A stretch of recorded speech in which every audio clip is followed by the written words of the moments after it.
إن في الجنة نهرا من لبن أن يعطي الأجرة، وهذا هو العرف. معناه أن العرف يدخل في معاملات الناس، يدخل في تعاطيهم مع الأشياء وفي بيوعهم وفي أقوالهم وأفعالهم. Bismillah ar-Rahman ar-Rahim. So the Shaykh said, inshallah, now we're going to look at the qa'idah that we were looking at yesterday, complete it, and then move on to the next qa'idah, which is that harm should be removed. And the qa'idah that we were looking at yesterday is known as al-urf al-muhakkam, which is that the custom of a people is considered in legal matters and can actually be, it can actually take a legal ruling. And so the Shaykh said that we spoke yesterday about al-urf al-qawli, which is what people say and the customs of their language, idiomatic expressions that they use to indicate specific things that might not be even in the same language with another people. So given a certain area, they say certain things. And so this expression that they use, the outward meaning might be in one place mean something, but in that place amongst the custom of the people, it means a specific thing, and therefore it takes on the ruling of that thing. So for instance, the Shaykh mentioned that dabba in the Arabic language really meant these small little insects like ant or something like that, but it came to be used to mean things that you ride, something that you ride on. So if an Arab swore an oath, wallahi, I'm not going to ride on a dabba, that because the urf of the Arabs now is that a dabba is something you ride on, it's taken that he meant like a donkey or a horse or a mule, and he didn't mean an ant or something like that. So that would be applied, and he would have to expiate accordingly. And then also in divorce, the Shaykh said, for instance, in some cultures, people will say we're finished, or there's nothing between you and me anymore, and they mean divorce. Whereas in another culture, that might not have that meaning. It might not, that expression might not have the meaning of divorce, and therefore urf, or the custom of a people linguistically, idiomatically, is taken into consideration. So the divorce does occur if indeed the word customarily means I divorce you, even though they don't specifically and literally specify I divorce you. So the Shaykh said that custom in all of these type of things is taken into consideration, and indeed will have that legal ruling. Now, he also said that there's the urf of actions, af'al. So you have the fi'li and the qawli. In the actions, the example the Shaykh gave, for instance, is what is Bayyah al-mu'atat, in which there's a commercial transaction that occurs between people based on just giving and exchanging. There's nothing stated between them. And the Shaykh said that Imam Shafi'i radiallahu anhu said that this type of transaction is invalid. That in order for a commercial transaction to be valid, the person has to say, I'd like to buy this for you, and the other person says it's $10, and they give him $10, they say, okay, and that's it. There has to be the exchange. Whereas the other Imam said, no, as long as whatever the custom of the people, they recognize it. So for instance, you go into a store, you put down something on the thing, he looks at it, rings it up, puts his hand out, and you give him the money, even though you've literally said nothing. That, the custom of the people in that transaction is that there's a buying and selling transaction. And so Imam Malik and the other Imams said that Bayyah al-mu'atat is valid, that it's perfectly valid. The Shaykh said also that the later Shafi'i scholars, Imam al-Juwayni, Imam al-Ghazali, radiallahu anhuma, that they went to the opinion that in fact this type of commercial transaction is valid because of the custom of the people, and it would make it difficult, obviously, if you eliminated that type of commercial transaction. The Shaykh said now, so since the 5th and 6th century, the Shafi'i basically have changed their opinion and do agree on that. He said if you look at the situation now, you buy and sell with machines. It's not even a human being. You go to a gas station, you put your card in, and there's a transaction. If according to Imam Shafi'i, is invalid, that type of transaction. And so the fact that the custom of the people now is that these things are normal, and people understand these to be commercial exchanges, that the urf itself makes it valid, There's a validity in it because of the custom of the people. The Shaykh said, for instance, if you go to a barber and you sit down in the chair, and then, or he calls you over, you sit down in the chair, and you don't say how much or anything, and you make some motion and he cuts your hair, and then in the end you say thank you, you pay him. That according to Imam Shafi'i would be an invalid exchange. That there had to be some type of expression from the two that indicated that indeed some commercial transaction occurred. The other Imams say no, and the later Imams said it is. So he said from these examples you can see that custom indeed does affect the Sharia, and it affects the legal rulings. And this is the essential meaning of this principle, that custom is considered in legal rulings. هذا العرف يعمل به وهو قاعدة من قواعد الشريعة، وهو دليل على مرونة الشريعة، بمعنى أن هناك متغيرات تتعامل معها الشريعة، تتعامل مع نوايا الناس، تتعامل مع أعرافهم ومع تقاليدهم. لكن التعامل مع العرف هل هو وتأثير العرف هل هو مطلق أو ليس مطلقا؟ الجواب لا، تأثير العرف ليس مطلقا. العرف يعمل به بشروط. الشرط الأول أن لا يخالف نصا من كتاب أو سنة. إذا خالف نص الكتاب والسنة العرف لا يعمل به. مثلا يعني أهل الجاهلية لما جاءهم النبي صلى الله عليه وسلم قالوا إنا وجدنا آباءنا على أمة وإنا على آثارهم مهتدون. وجدنا آباءنا على طريقة، فهم كانوا يعبدون الأصنام من دون الله سبحانه وتعالى، يجعلون مع الله آلهة. فالله سبحانه وتعالى رد عليهم: قل أولو جئتكم بأهداء ما وجدتم عليه آباءكم قالوا إنا بما أرسلتم به كافرون فانتقمنا منهم. فالعرف الفاسد، العرف الذي يخالف الشريعة، يخالف نصوص الكتاب والسنة، هذا العرف لا يعمل به، ليس عرفا صحيحا وليس عرفا مقبولا. العرف أيضا يجب أن يكون يعني قلنا لا يخالف نصوص الكتاب والسنة. مثلا بعض الناس يقول جرى العرف بالتعامل بالربا، هذا العرف ليس صحيحا لأنه يصادم النصوص، لا يمكن أن نعتمد عليه. ثانيا ليكون العرف معمولا به يجب أن يكون عرفا عاما، وقيل إن الخاص أيضا يعمل به.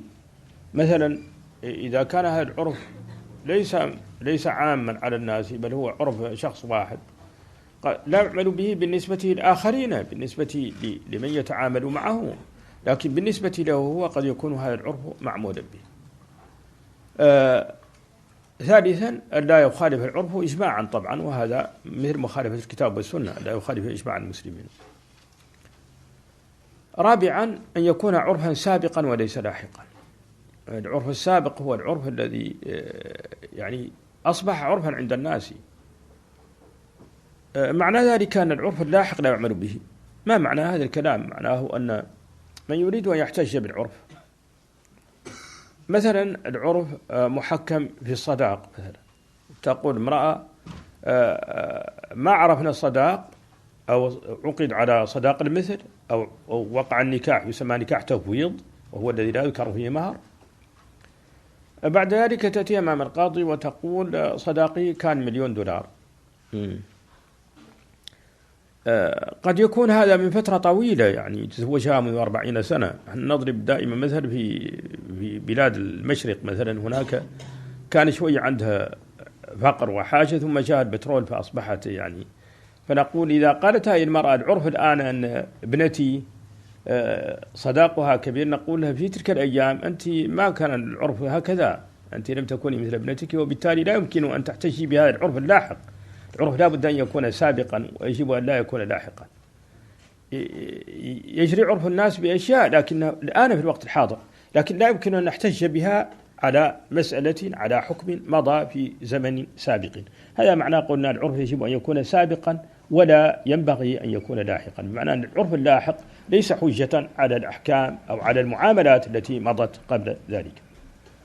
مثلا إذا بالنسبة للبترول في أيام الفقر يعني العرف السابق أن الصداقة كان قليلا. نعم. مثلا إذا قامت امرأة من 40 سنة تزوجت 40 سنة وقالت أنا كالئي وهو صداقي المؤجل كان 100,000 ريال و200,000 ريال، نقول له يعني هذا ليس صحيحا.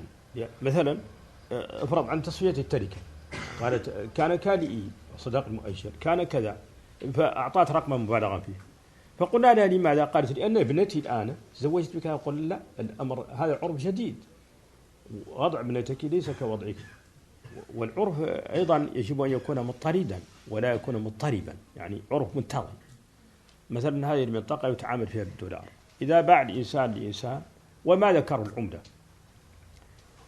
فالعملة هنا مفهوم أنها الدولار، لكن إذا كانت في ما يسمى بالمناطق الحرة التي تباع فيها بكل عملات، فهذا عرف مضطرب لا يمكن أن يحكم به. إما القاضي يلزمهم باليمين، وإما أن يفسخ العقد للجهل بالثمن. فالعرف يجب أن يكون عاما وليس خاصا، على خلاف بعضهم قال إن الخاص أقوى. العرف يجب أن يكون سابقا وليس لاحقا. العرف يجب أن يكون مضطردا وليس مضطربا. العرف طبعا يجب أن لا يخالف كتابا أو سنة، وأن لا يخالف إجماعا. هذه هي الشروط التي يعمل بالعرف فيها. So the Shaykh said that with the urf, really what custom indicates is the lassitude or the ability, the flexibility of our sharia. It indicates the flexibility of our sharia, and also that what human beings interact with and the customs that they do, that the sharia indeed takes those into consideration and doesn't demand that they change those things, but with conditions. So the Shaykh said now we're going to look at the conditions of urf and when urf is used. The first condition of the ability to use the custom of people is that the custom itself does not go against a textual statement or a textual ruling, either from the book or the sunnah.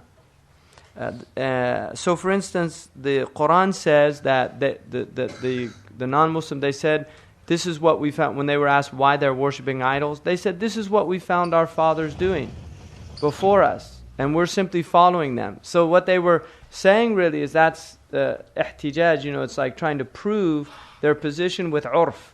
We were worshiping, the only reason we're worshiping idols is because this is our custom. So the Quran refutes that and says that even if they were ignorant, even if they didn't know anything, indeed you're actually rejecting the truth. So to use the custom that is unacceptable by Sharia as some proof for why you're doing something is invalid. And that's why the Shaykh said that that's the first condition, that it doesn't go against the Quran. The second condition is that the urf, the custom, has to be something that is implemented by the general populace.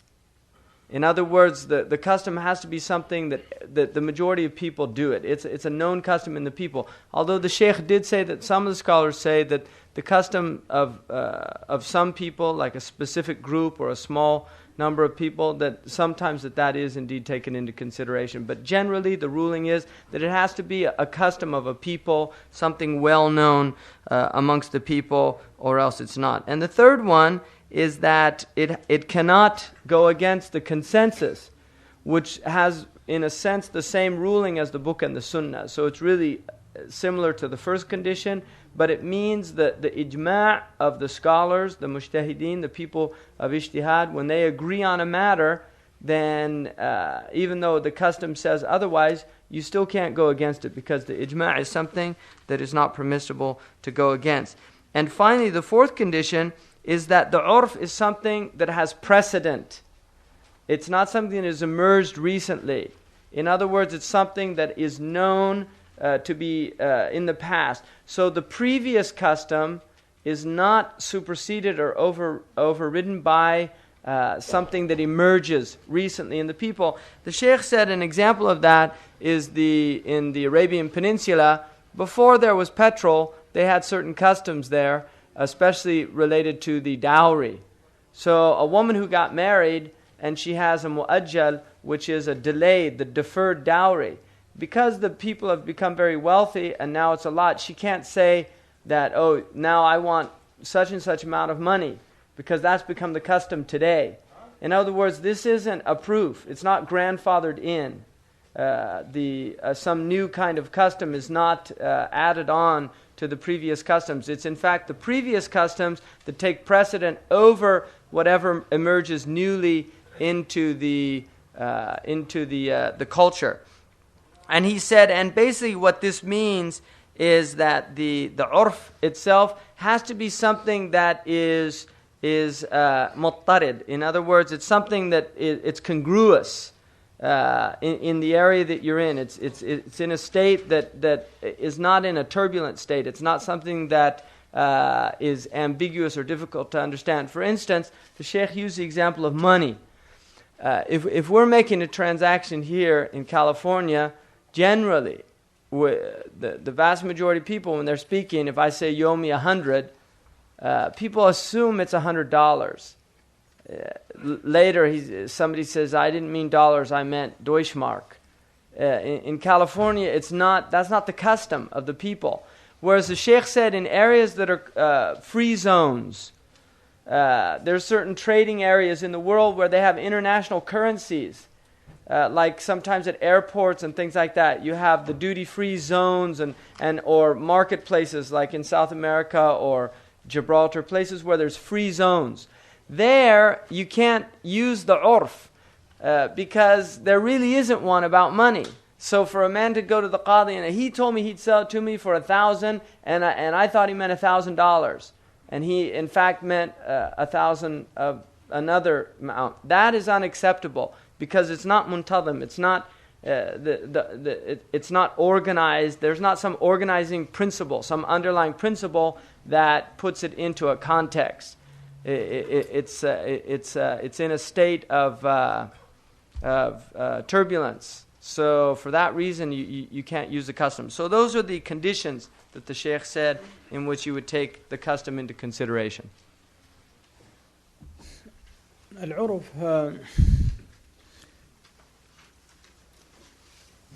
من المطالبة بحقه نهدمه ولكن في مقابل أن نعوضه تعويضا عادلا.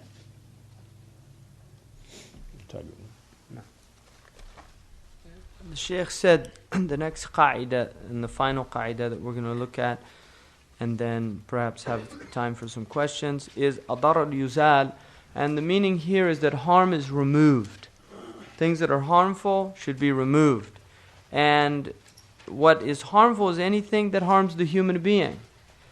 And the Shaykh said that there's some proofs in the Quran for this. One of them that is a mother should not be harmed as a result of her child, and the child should not be harmed as a result of the mother. So there should be no harm incurred in the breastfeeding or pregnancy, these type things.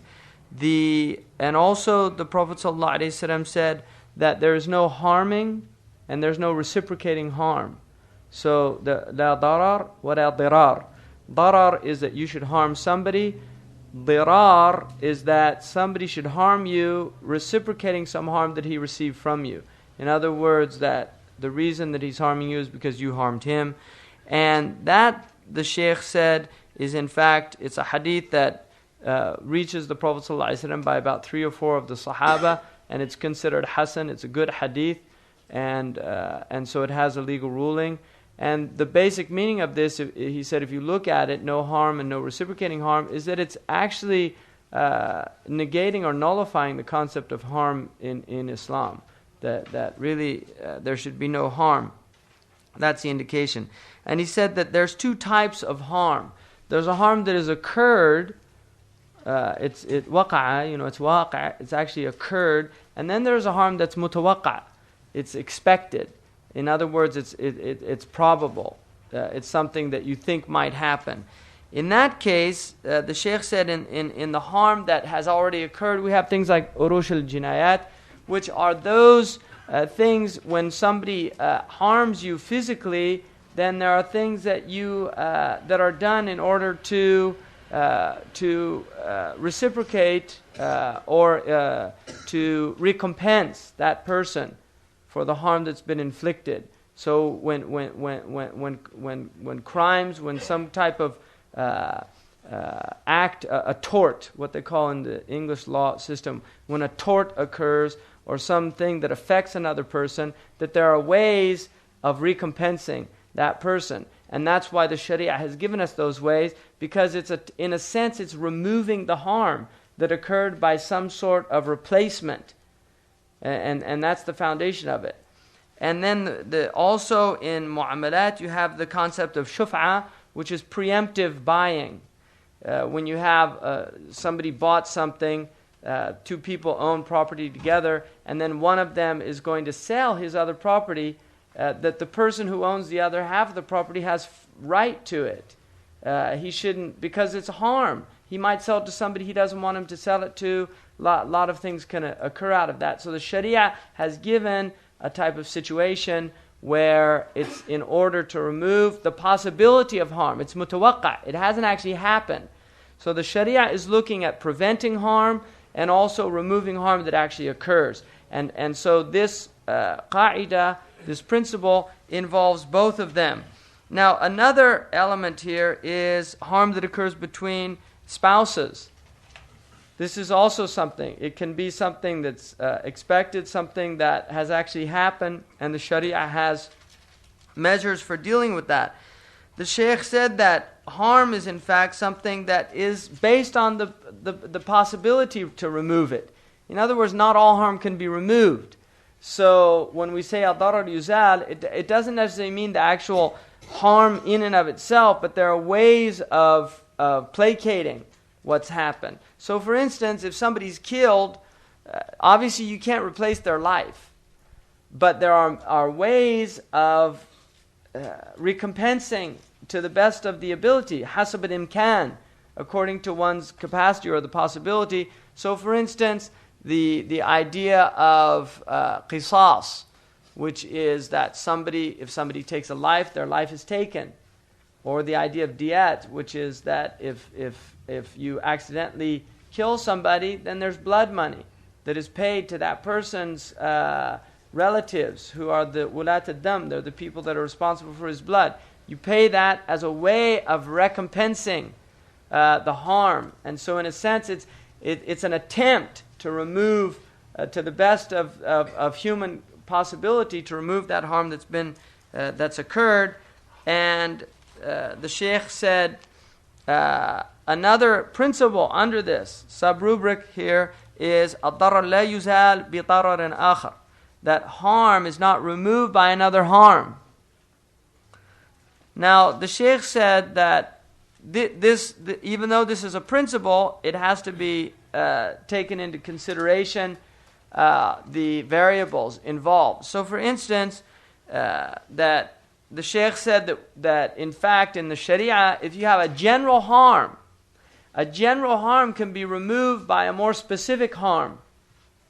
So something that's harming everybody, if the only way to get the general harm away is that still there's going to be some people that it's better to do that than not do anything at all. Or for instance, if you have something that there's a lot of harm, and then to remove it with a little bit of harm, then also you would use that means. So you have a general problem, and there's a lot of applications for this, and it happens all the time, even in this culture. It's even though we don't want to do this, it's better than this situation. So, and then another one is what's known as the akhaf ad-dararain, what we call in this culture the lesser of two evils. This is also a Sharia principle.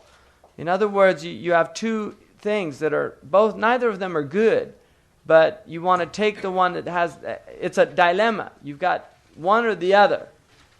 And so you take the one that's going to have the least harm for the greatest number of people.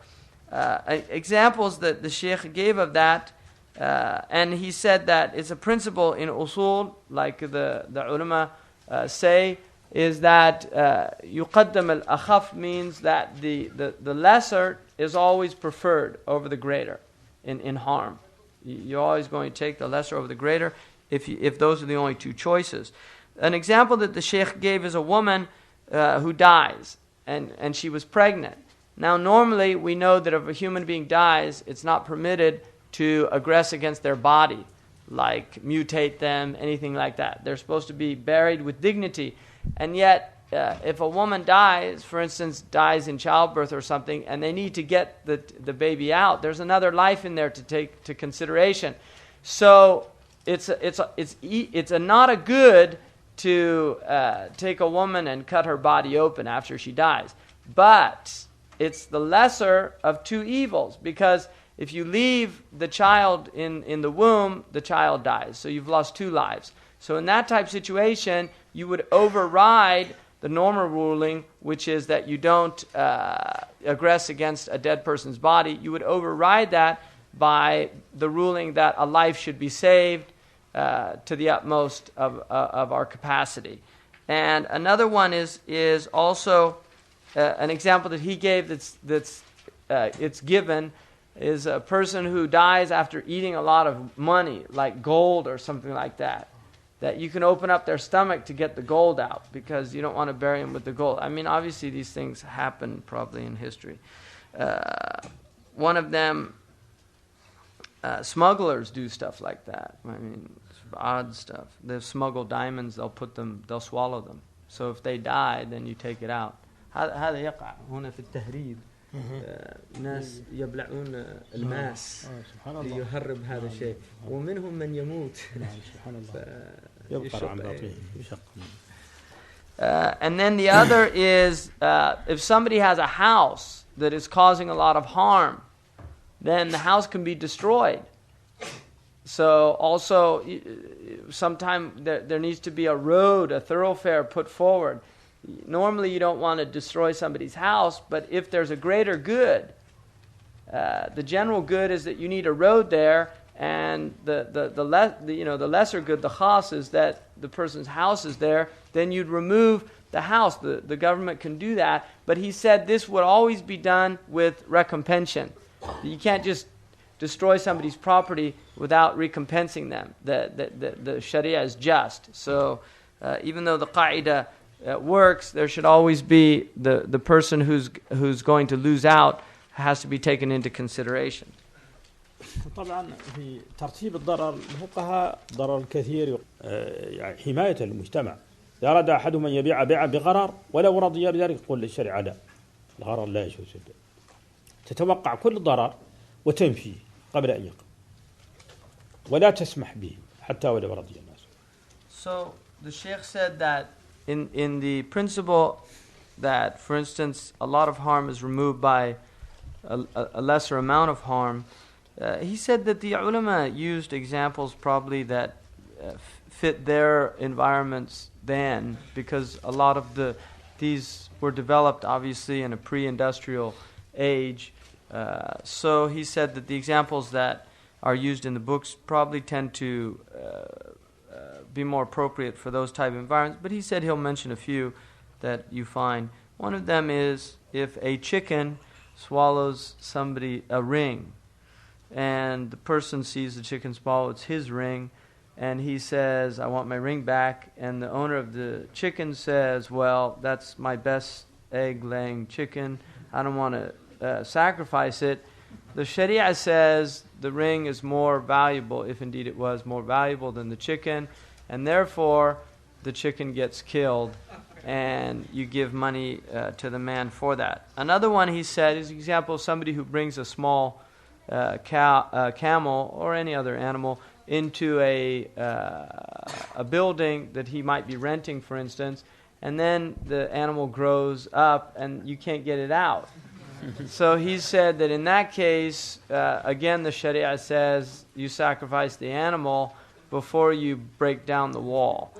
And then the Shaykh said, obviously, with in the case of what they call organ transplants, this is really based on this idea of the ad-darar al-kathir yuzaru bid-darar al-qalil, under this idea that a person who is going to die, that's big problem.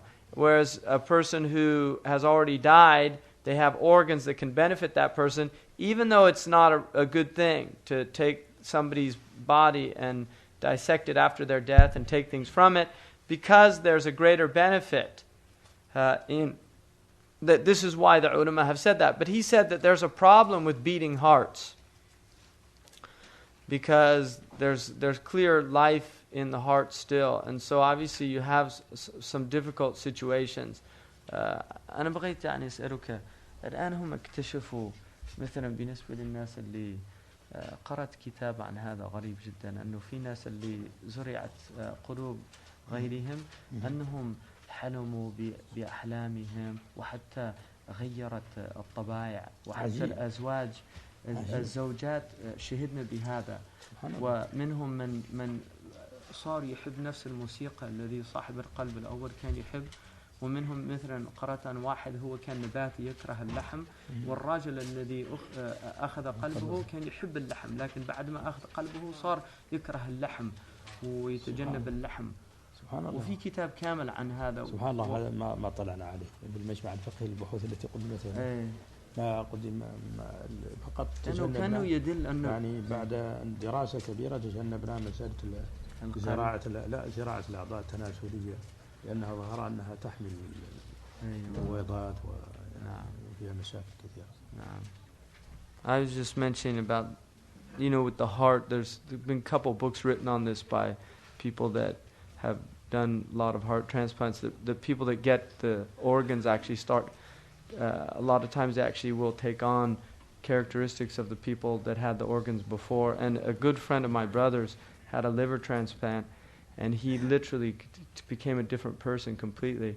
And when he found out about the person who had the liver, it was that person's personality. So even his musical taste, because this man was a musician, and he started loving Hawaiian music and playing Hawaiian music. And the liver that he got was this Hawaiian man who played Hawaiian music. So the Shaykh said that they didn't, when they were examining this, they didn't hear about any of that stuff. But he did say that they did agree that you shouldn't transplant sexual organs. They didn't feel that the sexual, anything that relates to lineage and to that they shouldn't be, because it involves mixing of like sperm, semen, things like that, eggs, the ovaries, taking a woman taking another woman's ovaries, something like that, or sperm insemination, artificial insemination, those type things. The Shaykh said that also in relation to preemptive buying, shuf'a, that this is a situation where, for instance, he used the example of the two of us share a house, and then I decide I want to sell my share. That the Sharia says the person who you share with has the first bid. He has the first right, not because of a darar, but darar mutawaqqa, that there's a possibility that he gets a bad partner. Somebody comes in that he doesn't like to work with, something like that. So he should have the first right. Now, Abu Hanifa radiallahu anhu actually extended this to neighbors. That Abu Hanifa radiallahu anhu said that if a neighbor is going to sell a house, then the neighbor should have the first choice in buying the house, because if you get a bad neighbor, you're in big trouble. So they should have that. He felt that should be part of the shufa'. And he said that the wisdom of all of this is that the Sharia is a means to protecting people. And so anything that will do that, generally the Sharia the sacred law is wise in those decisions, in doing that, protecting the benefit of people. Another one is known as Daman al-Darak, which is the guarantee of something that is discovered after the sale. In other words, if you buy something and you find out that, in fact, for instance, you buy a house and you find out that it has all these termites, and the house it looked good when you bought it, but now you found out it's actually about to fall down. That in that type of case, if they didn't point out the harm or the fault, that you have the right either to have it redressed by the person who sold you, or actually to return it. And عندك موسيقى أنت.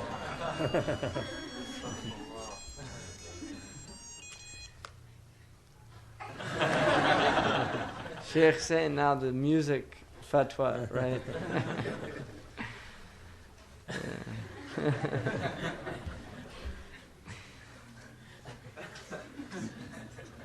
They'll probably call back. Yeah. So if like there's a aib because Imam Malik al-Mughanniya إذا اشترى جارية على الضمان الدرك. He said if you buy a woman who turns out she's a singer, that there's a reason you can return her. It's a aib. So the ضمان الدرك, if you buy something and then find out later that something's wrong with it, that you can in fact return it. So that's the ruling. And another thing is also in animals. If you buy an animal and find out that the animal in fact had some fault that you didn't realize before. But this is not something that occurs later. Like you buy it and then it breaks down.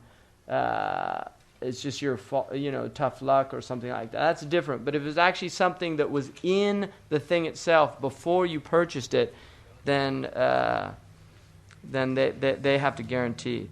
Now, one of the things, what's known as al-bara'atu min al-aib, which is that the person stipulates, if you find any faults, it's what they say here, they call it as is, I think, right? Isn't that what they call that? Yeah, that. In other words, anything you find out later, tough luck.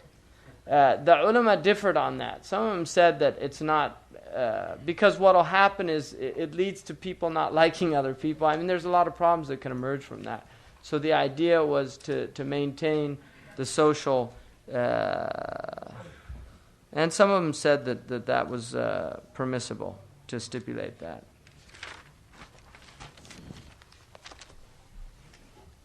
ترتيب الأضرار قاعدة كبيرة في الشريعة، وبالتالي ترتيب الأولويات الأشياء التي قد تكون سليم إخلاصهم وأقربهم لرسول الله صلى الله عليه وسلم.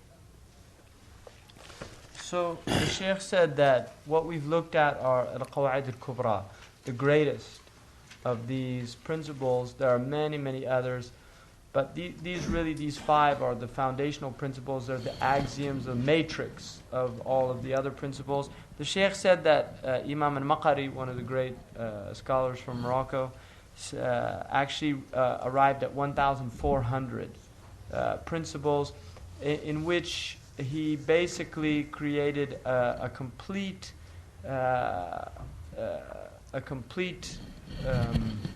codex, really, of all of the foundations of legal rulings. So all of legal rulings could go back to one of those 1,400 qawa'id. And he said that also the point of this was to show the important relationship between our roots and our branches. That the philosophy of law, I mentioned this earlier, the West doesn't have a real philosophy of law.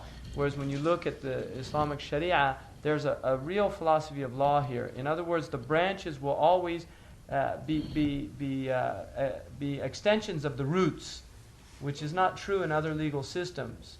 So we see clear connections because there is congruity, there is harmony in the wisdom of our Sharia. He said that he wants us to understand that, going back to the first lecture that the Shaykh gave, that the entire Sharia, sacred law that Allah subhanahu wa ta'ala has given us, came for the benefit of humanity, that it's for masalih, that's why it came.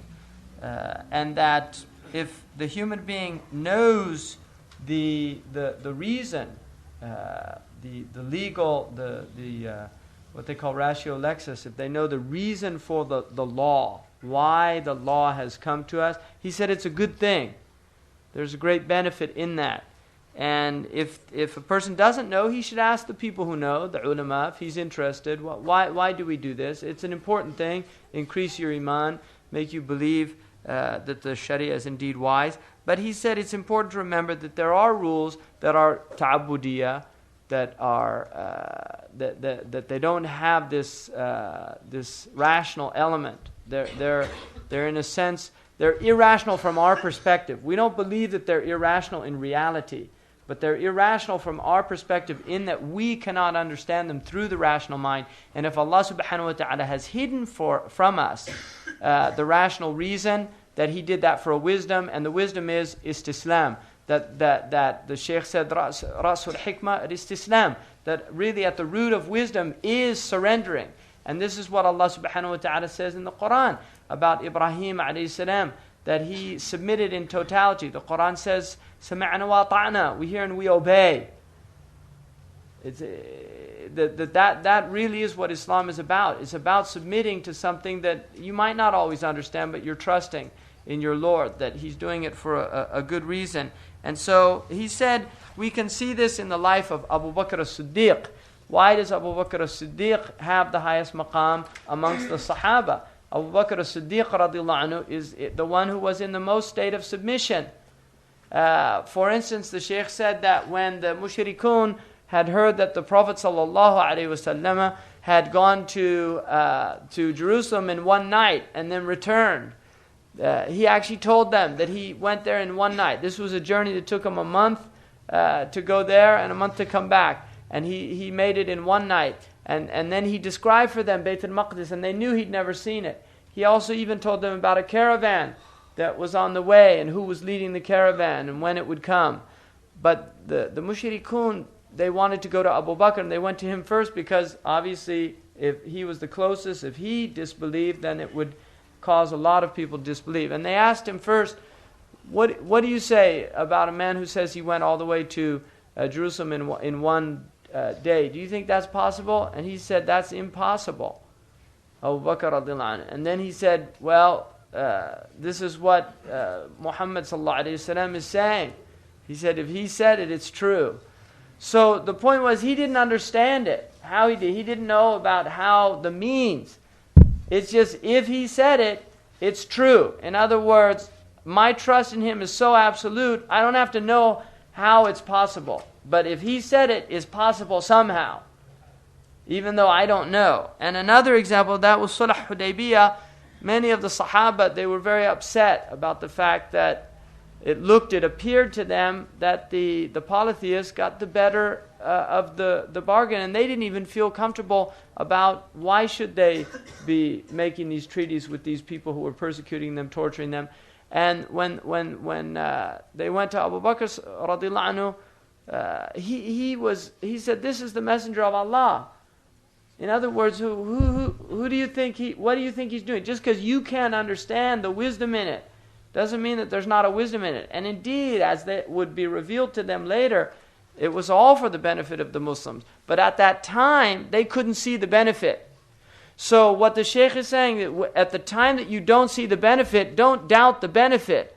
Just know that the benefit is hidden from you, and your role or your task in that type of situation then is to submit and say, Sami'na wa ta'na. This is it. And there's a great wisdom in that. الشريعة إذا تدعو الإنسان لحياته في الدنيا وفي الآخرة يا أيها الذين آمنوا استجيبوا لله وللرسول إذا دعاكم لما يحييكم فكلها دعوة للحياة، لحياة الإنسان، لحياة روحه، لحياة بدنه، لحياته في علاقته لهذا النور المبارك. فعلى الإنسان أن يهنئ نفسه وأن يشكر الله سبحانه وتعالى أنه هداه للإسلام، وأن يثبت ويتثبت وأن لا تزعزعه الأهواء والشكوك والشبهات التي تعترض الإنسان عن يمين ويسار، ويتمسك بدينه حتى ولو كان كالقابض على جمر، كما جاء في الحديث يأتي على الناس زمان القابض هي على دينه كالقابض على جمر. وقد نظم ذلك الشاطبي رحمه الله تعالى في ألفيته في قراءات، يقول وهذا زمان الصبر من لك بالتي كقبض على شمر فتنجو من البلاء ولو أن عينا ساعدت لتوكفت سحائبها بالدمع ديما وهو الطلا ولكنها عن قسوة القلب قحطها فيا ضائعة الأعمال تمشي سبهللا. So the Shaykh said that Allah subhanahu wa ta'ala says, answer the call of Allah. When Allah calls you, answer the call of Allah and of His Messenger. Because they're calling you to what gives you life. So what the Shaykh was saying is that we should know that this Sharia is calling us to what gives us life. It brings our hearts to life. And for that reason, it's a call to life itself. It's a life-affirming, life-giving law. And so we should thank Allah subhanahu wa ta'ala for this blessed light that Allah subhanahu wa ta'ala has given us. We should thank Allah subhanahu wa ta'ala for guidance. We should feel that guidance. We should cling to the guidance. And he said that it shouldn't concern us, those doubts, the caprice that enters in the heart from time to time, the doubts, the ambiguous things that might occur to the heart. He said this is the nature of being a human being alive. He said you just ignore those things. You don't pay attention to them. You're firm in your resolve. You're aware that this indeed is a wise Sharia and Allah gave it to us as a great gift. And he said, and you cling to this no matter what, even if it's clinging to a hot coal, like the Prophet ﷺ said. And it's like Imam Shatibi radiallahu anhu said in his famous poem, which is in the Qira'at, the 10 recitations called Shatibiyah.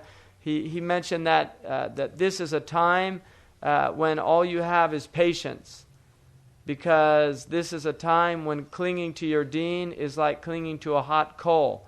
And even if your eye is pouring tears out constantly, just know that at least it's not dead, because when it's dry because it's dead.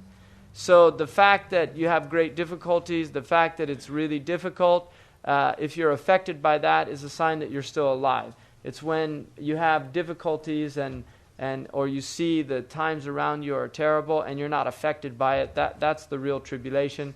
So the Shaykh said that we should just really feel gratitude to Allah subhanahu wa ta'ala. هذا في واحد قال أنه رأيت في السنة الماضية لاحظت كما بدا لي أن الشيخ مسح على جوربين من القطن، كان يظهر أنه من القطن، فقال أنه ما هي الشروط التي تجيز هذا الشيء؟ المسح